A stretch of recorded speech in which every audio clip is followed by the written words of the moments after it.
اعوذ باللہ من الشیطان الرجیم بسم اللہ الرحمن الرحیم ان للمتقین مفازا حدائق وعنابا وقوائب اترابا وقاسا دحاقا لا يسمعون فيها لغوا ولا كذابا جزاء من ربك عطاء حسابا صدق اللہ العظیم رب اشرح لي صدری ویسر لي امری واحلل عقدۃ من لسانی یفقہوا قولی۔ عزیز سامعین کرام، السلام علیکم ورحمۃ اللہ وبرکاتہ۔ میں نے آپ کے سامنے سورہ النبا کی آخری رکوع کی 4 آیتیں کم و بیش تلاوت کی ہے۔ اگر ہم اس سورہ کو دیکھیں تو اللہ تعالیٰ نے جنت اور جہنم کے بارے میں بیان کیا ہے، قیامت کیوں قائم ہوں گی، اس کے بعد ایمان لانے والوں کا انجام، اور جنہوں نے انکار کیا، جنہوں نے کفر کیا، ان کے انجام کو اللہ تعالیٰ نے بیان کیا ہے۔ سورت کے ابتدا میں اللہ تعالیٰ نے قیامت کے بارے میں جو لوگوں نے الگ الگ کنسیپٹ بیان کر رکھے ان کے بارے میں بیان کیا گیا، ان کے اختلاف کے بارے میں بیان کیا، اور اپنی نعمتوں کے بارے میں بیان کیا کہ اللہ تعالیٰ نے انسان کو کیا کیا نعمتیں دی ہے۔ وہ دن رات اللہ تعالیٰ کی نعمتوں کو دیکھ رہا ہے کہ اللہ تعالیٰ نے زمین کو فرش بنایا، آسمان کو چھت بنایا، آسمان سے بارش نازل کی تو زمین سے اناج نکالا جو انسان کے لیے فائدہ مند ہے۔ ان تمام نعمتوں کا تذکرہ کرے بعد اللہ تعالیٰ نے قیامت کے دن کی ہولناکیوں کو بیان کیا، جنت کو بیان کیا، جہنم کو بیان کیا۔ اب دیکھیں اس آیت میں بھی جو میں نے آپ کے سامنے تلاوت کی ہے، تو ان آیتوں پر ہم غور و خوض کریں گے کہ اللہ تعالیٰ نے ان 4 آیتوں میں ہماری ہدایت کے لیے کیا باتیں بیان کی ہے۔ سب سے پہلی آیت جو میں نے آپ کے سامنے تلاوت کی، ان للمتقین مفازا، کہ یقیناً جو متقی لوگ ہیں وہ کامیاب ہونے والے ہیں۔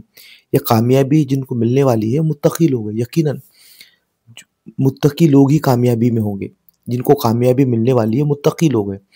اب اللہ تعالیٰ نے یہاں پر آپ پورے سورے کو اگر دیکھیں تو اللہ تعالیٰ نے آخرت کی زندگی کے بارے میں بیان کیا کہ آخرت میں جو لوگ کامیاب ہونے والے ہیں تو وہ لوگ ہیں جو متقی ہیں، جو اللہ سے ڈرتے ہوئے زندگی بسر کرے۔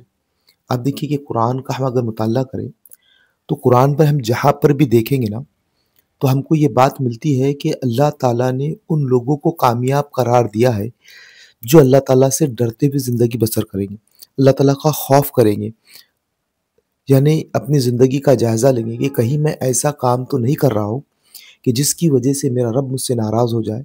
تو مرتے دم تک اللہ تعالیٰ سے ڈرتے ہوئے زندگی بسر کرنا۔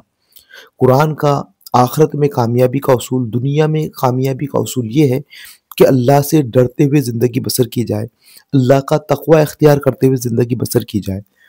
آپ دیکھیے کہ سورہ بنی اسرائیل میں اگر ہم دیکھیں پہلے پارے میں اللہ تعالیٰ نے بنی اسرائیل کے پر کہا کہ انہوں نے کس طرح سے نافرمانیاں کی، کس طرح سے ظلم و ستم کیا، تو لیکن اللہ تعالیٰ کا کیا انجام ہوا، اللہ تعالیٰ نے ان پر کس طرح سے لعنت بھیجی، کس طرح سے ان کا انجام ہوا۔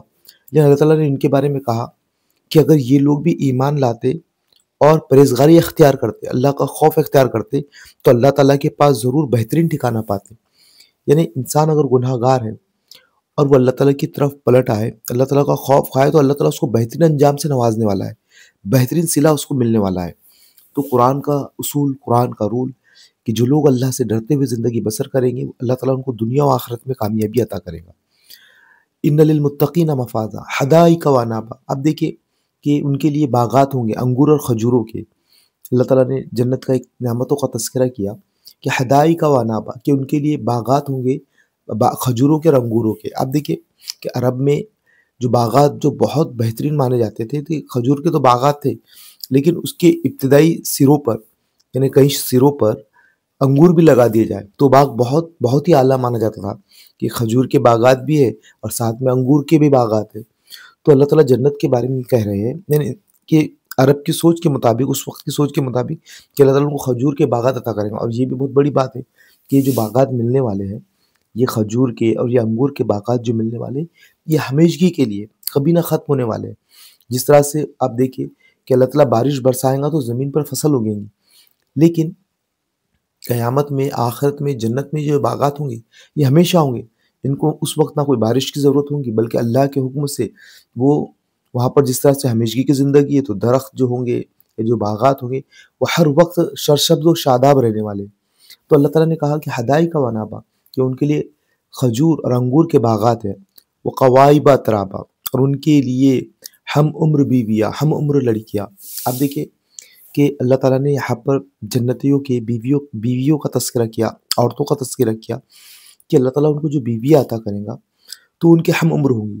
آپ دیکھیں کہ انسان پر کی زندگی پر غور کرے تو اپنی زندگی میں بے تکلف یا جن کے ساتھ اس کو خوشی ملتی ہے تو ان لوگوں کے ساتھ کہ جو اس کے ہم عمر ہوتے ہیں، ہم عمر ہوتے ہیں تو ان کی بات کو، ان کے ذہن کو سمجھ پاتا ہے۔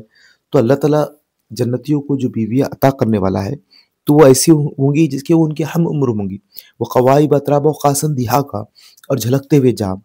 آپ دیکھیں کہ قرآن میں شراب کا ذکر ہے تو یہ بات کہ وہ جو شراب پئیں گے وہ صرف لذت کے لیے پئیں گے۔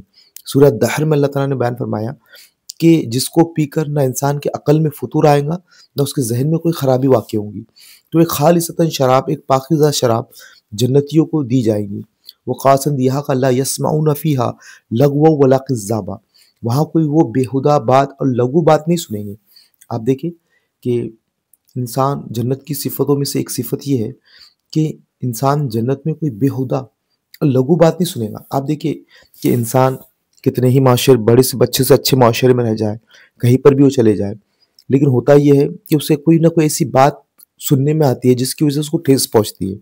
آپ دیکھیں انسان اپنے رشتہ داروں میں رہتا ہے، اپنے دوست احباب میں رہتا ہے، تو ان کے ذریعے سے ہوتا ہے کہ کوئی ایسی بات ہو جاتی ہے جس کے ذریعے سے دل کو ٹھیس پہنچتی ہے، دل کو تکلیف پہنچتی ہے، دل کو رنج پہنچتا ہے۔ تو اللہ تعالیٰ کہہ رہے ہیں کہ وہاں پر ایسی کوئی بیہودہ اور لغو بات نہیں سنیں گے۔ آپ دیکھیے نہ وہاں پر کوئی انسان ایسی کوئی ناشائستہ بات سنے گا جس سے انسان کو تکلیف پہنچے، تو ایسی کوئی چیز نہیں ہوگی۔ آپ دیکھیں کہ یہ جنت کی کتنی بڑی صفت ہے۔ اللہ تعالیٰ نے سورہ نبا میں ہی یہ بات بیان کی ہے کہ وہاں پر کوئی لغو اور بیہودہ بات نہیں سنیں گے۔ اب آپ دیکھیں کہ آج دیکھیں کہ انسان اگر ایک مسلمان، اور یہ پہلے سے ہی رہا ہے کہ کہیں پر بھی چلے جائے تو معاملہ یہ ہوتا ہے کہ اگر وہ کتنا ہی پیسے والا ہو، کتنے اللہ تعالیٰ نے اسے نعمتوں سے نوازا ہو، تو ہوتا یہ ہے کہ اسلام کے بارے میں پروپیگنڈا کیا جاتا ہے، اسلام کے بارے میں الگ الگ باتیں گھڑی جاتی ہے۔ تو معاملہ یہ ہوتا ہے کہ انسان کو اس سے، ایک مسلمان کو، ایک ایمان والے کو، اس سے تکلیف ہوتی ہے۔ تو ایسی کوئی بات وہاں پر جنت میں جنتیوں کو نہیں ملیں گی۔ آگے اللہ نے بیان فرمایا جزاء من ربک عطاء حسابا، کہ ان کو بدلہ پورا پورا بے حساب دیا جائے گا۔ آپ دیکھیں کہ اللہ تعالیٰ جو بدلہ دینے والا ہے وہ بے حساب ہے۔ جناب ہم جو زندگی گزار رہے وہ 70-80 سال، 60 سال، اس میں اپنی زندگی گزاری، اچھے کام کیے، تو اللہ تعالیٰ نے ہم کو ہمیشگی کی نعمتیں دے دی، ہمیشگی کی نعمتوں سے نوازا۔ تو اللہ تعالیٰ بے حساب عطا کرنے والا ہے۔ تو انتہائی عقل مند ہے وہ لوگ جو قرآن کو پڑھے، اللہ کے سیرت، اللہ کے رسول کی سیرت کو پڑھے اور قرآن کے مطابق اپنی زندگی کو بسر کرے، کیونکہ اس کتاب کے مطابق اگر ہم اپنی زندگی بسر کرتے ہیں تو اللہ تعالیٰ ایسی کامیابی ہم کو عطا کرنے والا ہے کہ جس کے بارے میں ہم سوچ بھی نہیں سکتے۔